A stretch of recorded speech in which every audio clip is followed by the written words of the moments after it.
നമസ്തേ. മുഹൂർത്തം ചാനലിലേക്ക് എല്ലാവർക്കും സ്വാഗതം.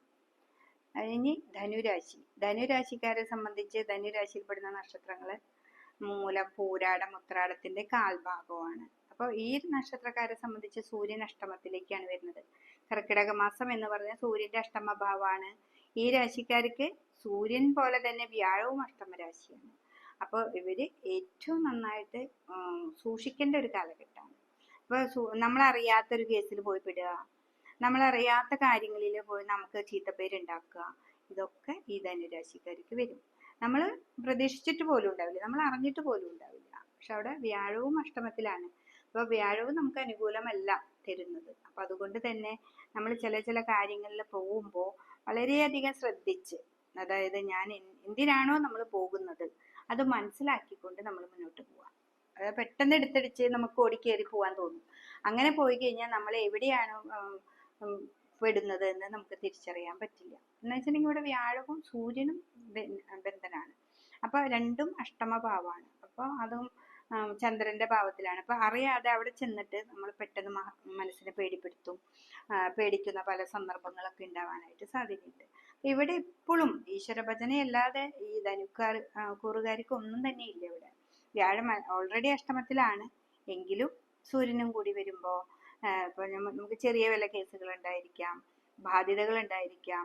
ഇപ്പൊ ഗവൺമെന്റ് നിന്നുണ്ടാവുന്നത്, ഇപ്പൊ ഗവൺമെന്റ് എന്ന് പറഞ്ഞാൽ ബാങ്കിങ് മേഖല, അല്ലെങ്കിൽ നമുക്ക് വേറെ എന്തെങ്കിലും നിന്നുണ്ടാവുന്ന പണമിടപാടുകൾ, ഇപ്പൊ നമ്മൾ കൊടുക്കാൻ പറ്റാത്ത പണം പെട്ടെന്ന് ഓടി വന്നോ അവരെന്തെങ്കിലുമൊക്കെ പ്രശ്നങ്ങൾ ഉണ്ടാക്കുക, അപ്പൊ മനസ്സിനെ പെട്ടെന്ന് തകർന്നു, അങ്ങനത്തെ ഒരു അവസ്ഥ വരുമല്ലോ.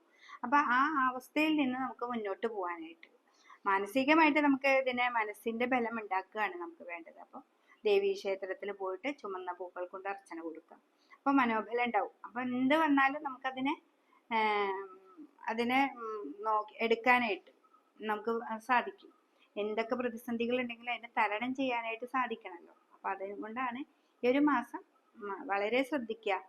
കുട്ടികളാണെങ്കിലും പുറത്തേക്ക് പോകേണ്ട വല്ല കാര്യങ്ങളൊക്കെ ഉണ്ടെങ്കിൽ പണം കൊണ്ടു കൊടുക്കുന്നത് ഈ ഒരു മാസം ചെയ്യേ വേണ്ട.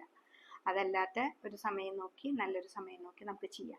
പിന്നെ നിങ്ങളുടെ ജാതകത്തിൽ ഇതിന് പ്രത്യേകത, ഇതൊക്കെ ഒരു മാസത്തിന്റെ ഫലമാണ് നമ്മൾ പറയുന്നത്. നിങ്ങളുടെ ജാതകത്തില് അനുകൂലമായ ഒരു സമയമാണെങ്കിൽ പോലും അഷ്ടമത്തിൽ സൂര്യൻ നിൽക്കുകയും വ്യാഴം നിൽക്കുകയൊക്കെ ചെയ്യുമ്പോൾ ജ്യോത്സ്യന്റെ അടുത്ത് പോയി അത് നോക്കി കണ്ടിട്ട് വേണം നിങ്ങൾ പുതിയൊരു കാര്യങ്ങളിലേക്ക് മുന്നോട്ട് പോകാനായിട്ട്. അത് തന്നെ ഈ 4ലാണ് ധനുരാശിക്കാർക്ക് ശനി നിൽക്കുന്നത്. അപ്പൊ 4ാം ഭാവം കണ്ടക ശനിയും കൂടി കാലഘട്ടമാണ്. പിന്നെ അഷ്ടമത്തില് സൂര്യൻ നിൽക്കണു, രോഗങ്ങളെ ഉണ്ടാക്കുന്നുണ്ട്. ഇവിടെ ഏറ്റവും കൂടുതൽ പറയുന്നത് ഹൃദയ സംബന്ധമോ ഉദര സംബന്ധമായിട്ടുള്ള രോഗങ്ങളെ നമുക്ക് പറയുന്നുണ്ട്. അപ്പൊ ആ രോഗാവസ്ഥകളെ ചെറുതാക്കി കാണരുത്. ചെറിയൊരു രോഗമാണ്, പനി, ജലദോഷം, അതല്ല. അല്ലാതെ വല്ല എന്തെങ്കിലുമൊക്കെ പെട്ടെന്ന് നെഞ്ചത്ത് വേദന വന്നോ അല്ലെങ്കിൽ അത് വന്നു എന്നൊക്കെ പറയുമ്പോൾ അവിടെ വെറുതെ ഇരിക്കാതെ ഒന്ന് ഡോക്ടറെ കാണിച്ച് മുന്നോട്ട് പോവുകയാണെങ്കിൽ അത് വളരെ ശ്രദ്ധിക്കണം. ഈ ഒരു മാസം, കർക്കിടക മാസം മൊത്തം നന്നായിട്ട് പ്രാർത്ഥനയിലൂടെ തന്നെ നമ്മൾ മുന്നോട്ട് പോവുകയാണെങ്കിൽ ഈ ഒരു മാസം വളരെ നന്നായിട്ട് നമുക്ക് നല്ലതായിട്ട് കൊണ്ടുവരാനായിട്ട് സാധിക്കും. അപ്പോൾ വിഷ്ണുവിന്റെ അമ്പലത്തിൽ പോവുക, ശിവക്ഷേത്രത്തില് ധാര കൊടുക്കുക, മൃത്യുഞ്ജയ ഹോമം കൊടുക്കുക. എന്ന് വെച്ചാൽ അപകടങ്ങൾ ഉണ്ടാവേ, എന്ന് വെച്ചാൽ പെട്ടെന്ന് തെന്നി വീണു അങ്ങനെയൊക്കെ കേൾക്കുന്നുണ്ടല്ലോ. അപ്പൊ അതുപോലെ ഒന്നും വരാതിരിക്കാൻ നമുക്ക് രുദ്രാഭിഷേകം ചെയ്യാം, ശിവക്ഷേത്രത്തില് മൃത്യുഞ്ജയ ഹോമം ചെയ്യാം. അപ്പൊ ഇങ്ങനെയൊക്കെ ചെയ്ത് നമ്മൾ വളരെ മനസ്സിനെ ടെൻഷൻ ഇല്ലാതെ മെഡിറ്റേഷനൊക്കെ ചെയ്ത് റിലാക്സ് ആയിട്ട് നടക്കുക.